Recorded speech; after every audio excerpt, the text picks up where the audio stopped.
Selamat malam kepada Bapak Bima dan rekan-rekan sekalian. Perkenalkan nama saya Dina Afifa. Kami dari kelompok 3 ingin mewawancarai Bapak Bima dari PT PSI. Untuk pertanyaan pertama dari rekan saya, Siti Suhaini, silakan Kak.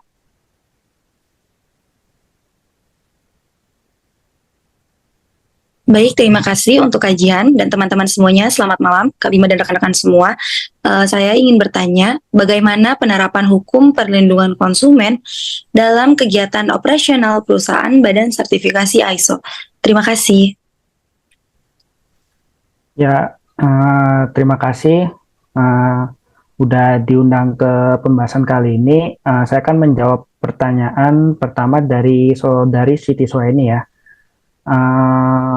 Penerapan itu hukum perlindungan konsumen itu ya, itu saya bagi jadi poin-poin aja ya. Itu yang pertama itu kayak mematuhi prinsip transparansi. Itu maksudnya itu menyediakan informasi yang jelas kepada klien, misalkan tentang konsumen, tentang proses, kriteria, dan hasil sertifikasi. Lalu tuh yang kedua tuh ada apa ya, independensi dan objektivitas ya. Yaitu yang bahwa menjamin sertifikasi itu bebas dari konflik kepentingan, sehingga keputusan itu yang diambil itu tidak memihak. Lalu tuh yang ketiga itu apa ya? Oh, mekanisme pengawasan. Mekanisme pengawasan tuh maksudnya itu melibatkan audit internal dan eksternal, yaitu untuk memastikan bahwa sertifikasi itu dilakukan sesuai standar ISO dan regulasi perlindungan konsumen. Lalu keempat tuh apa ya? Mekanisme pengaduan. Itu maksudnya itu berarti lebih ke saluran pengaduan yang efektif bagi konsumen ya, yang merasakan dirugikan serta menindaklanjuti pengaduan tersebut dengan adil. Dan itu jawaban dari saya.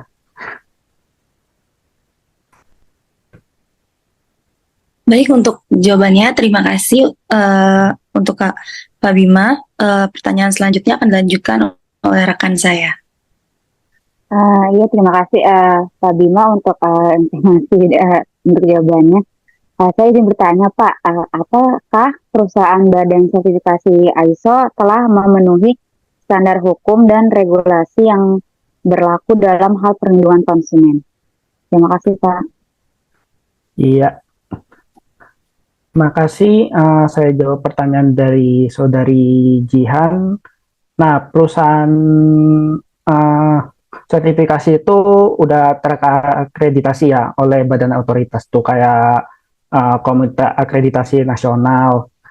Nah, kepatuhan-kepatuhan itu tuh dibagi dalam beberapa poin juga. Itu yang pertama itu kayak standar mutu dan keamanan. Itu memastikan bahwa perusahaan tuh yang disertifikasi itu mematuhi standar ISO yang terkait.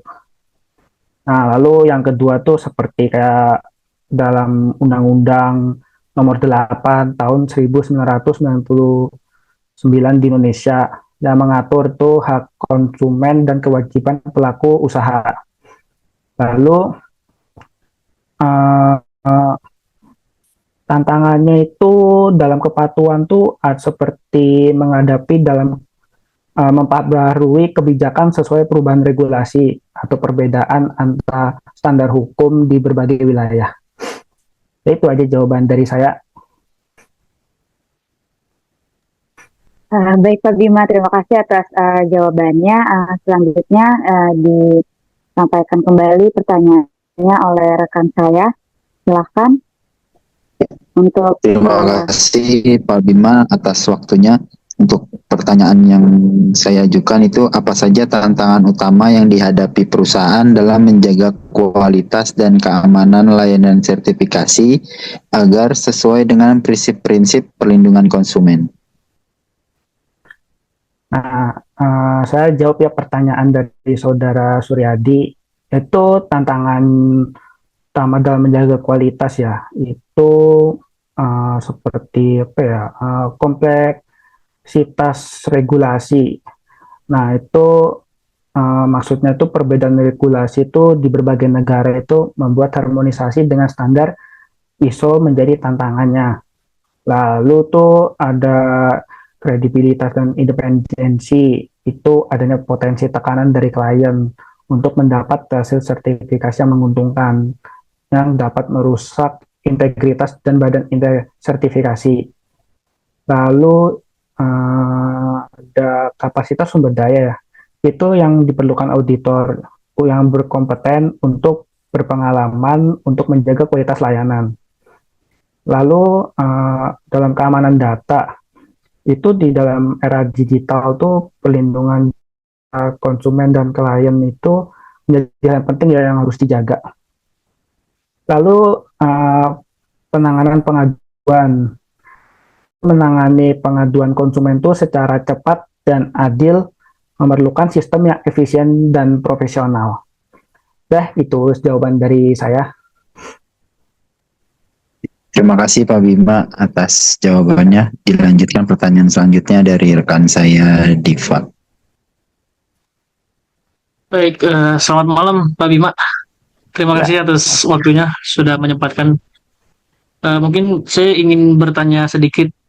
Mungkin terdapat di suatu perusahaan itu kan sebuah dampak atau hukum tentang suatu perlindungan konsumen. Mungkin yang saya tanyakan itu bagaimana sih dampak penerapan hukum perlindungan konsumen terhadap kepercayaan konsumen dan reputasi perusahaan badan sertifikasi ISO. Oke, terima kasih. Saya akan menjawab pertanyaan dari saudara Diva ya. Dampaknya ya, kalau kepercayaan konsumen tuh konsumen badan sertifikasi itu menerapkan hukum perlindungan ya konsumen dengan baik. Nah, itu yang membuat konsumen itu yang lebih percaya itu pada hasil sertifikasi. Nah, hal tersebutlah yang menciptakan loyalitas dan meningkatkan reputasi perusahaan. Nah, lalu berlanjut lagi dalam reputasi perusahaan itu kepatuhan terhadap hukum perlindungan konsumen itu memperkuat citra badan sertifikat nasional sebagai entitas yang kredibel dan bertanggung jawab. Nah, sebaliknya pelanggaran hukum itu dapat merusak reputasi dan memicu sanksi hukum. Nah, lalu keunggulan kompetitifnya itu bisa perusahaan itu secara konsisten tuh menerapkan prinsip perlindungan konsumen yang memiliki daya saing yang lebih tinggi di pasar global. Itu jawaban dari saya untuk saudara Diva. Oke, terima kasih Pak Bima. Mungkin satu pertanyaan lagi ya, nanti akan ditanyakan oleh rekan saya dengan Haji Mas Ridwan. Baik, terima kasih Pak. Oke, baik. Selamat malam Pak Bima. Dan terima kasih untuk waktunya terkait dengan sertifikasi ISO Pak. Pertanyaan saya, perlindungan konsumen itu sebenarnya ada nggak langkah-langkah yang dapat diambil gitu untuk perusahaan guna meningkatkan perlindungan konsumen dalam layanan sertifikasi yang diberikan? Baik, segitu saja Pak. Oke, saya akan menjawab pertanyaan dari saudara Aji ya. Langkah-langkahnya itu saya bagi beberapa poin lagi ya. Itu yang pertama itu kepatuhan regulasi. Nah, kepatuhan regulasi itu diperlukan tuh supaya badan sertifikasi itu sesuai dengan hukum perlindungan konsumen dan standar ISO. Lalu adanya juga transparansi juga, ada komunikasi itu juga perlu ya. Itu supaya informasi yang disediakan tuh mudah diakses oleh klien dan konsumen terkait proses sertifikasi. Lalu ada seperti kriteria penilaian juga dan hasil audit juga. Lalu itu ada langkah-langkahnya tuh peningkatan kompetensi SDM ya. Itu melakukan pelatihan rutin itu bagi auditor dan staf juga untuk memahami prinsip perlindungan konsumen juga. Lalu tuh kayak ada teknologi digital, itu kita lebih ke mengadopsi teknologi terus menerus untuk mengamankan data konsumen ya, dan meningkatkan kualitas layanan juga. Lalu tuh ada audit juga internal berkala. Nah, itu gunanya itu untuk evaluasi terhadap operasional perusahaan juga. lalu ada kayak mekanisme pengaduan dan resolusi sengketa itu gunanya itu untuk membangun sistem pengaduan yang mudah diakses, responsif, dan adil bagi konsumen. Oke, itu jawaban dari saya. Ada Saudara Aji. Ya, baik, terima kasih Pak Bima. Selanjutnya kan saya serahkan lagi ke Kak Jihan, silakan. Iya. Terima kasih Pak Bima untuk sudah menjawab pertanyaan-pertanyaan kami terkait kesan Bapak gitu. Ya, Terima kasih banyak Bapak untuk kesediaan waktunya. Ya, Selamat malam Pak Bima. selamat malam Selamat semuanya. malam juga rekan-rekan. Terima kasih Pak. Terima kasih Pak, selamat malam. Ya, selamat malam. Terima kasih.